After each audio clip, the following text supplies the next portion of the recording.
All right, folks, you have probably seen this on the set all day.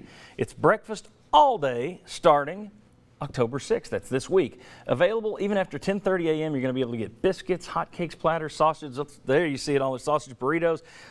You've got their fruits, their oatmeal.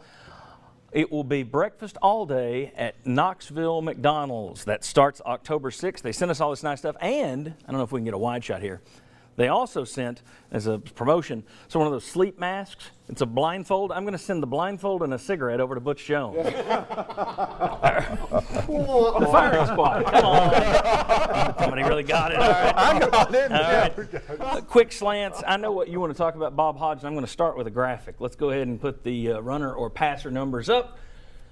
Josh Dobbs rushes versus Florida 18, passes 17. Then you see last night rushes 7, passes 37.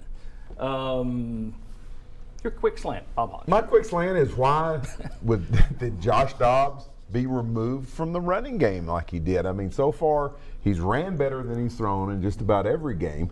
He's been such a weapon. I mean, he's obviously your second best running back. He would be your third if you actually played Kamara a little bit more.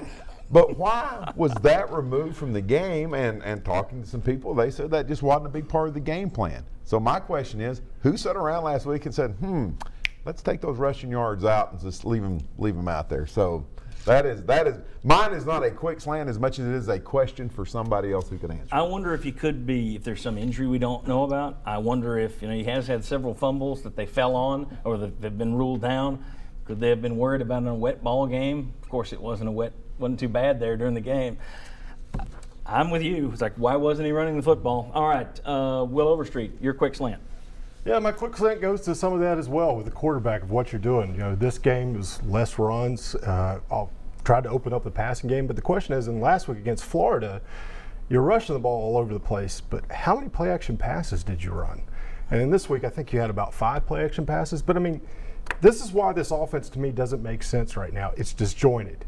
It does something really well, and what everybody else would think is the changeup or the curveball to your fastball, if it's going real that day, we don't do that much. And we struggle with that area, and we're sitting there saying it's hard to get these guys open. Yet this offense, if you're running well, it's perfect for play-action pass to get wide receivers open. It helps get wide receivers open. It also helps your offensive line, which doesn't protect very well because defensive linemen, as you know, they're not going to be getting that field as much. We have to slow up if you're doing play-action pass. It makes it more difficult. And I could be wrong, but it seemed that Arkansas ran play-action a time or two last night. A couple times. All right, Jimmy, quick slant. Get the ball more to Alvin Kamara. I think he's dynamic. He needs to get the football more as a running back. He needs to catch more passes. He had 11 touches last night for 76 yards. He had a 70-yard punt return that was nullified by a touchdown. He had another 70-yard punt return earlier, nullified by a penalty. I mean, and I just think he's dynamic. And so before they punt, he's back there, play penalty for what? So they don't commit a penalty when he's running back a punt. I think he's great. Chuck Cavaleras, 30 seconds. How is the Mike DeBoard experiment working out as your offensive coordinator?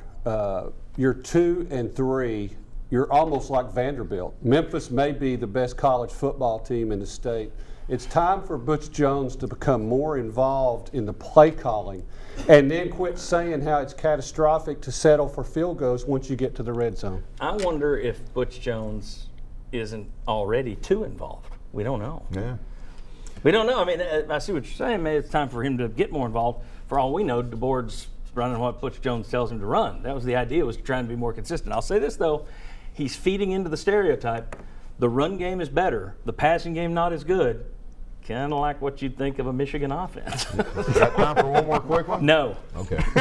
10 seconons. 10, I bought milk this 9, morning, and Ethan 8. Wolf's picture was on the cart. All right. Very good. He seems to like the tight ends, though. He didn't see much of him yesterday. All right.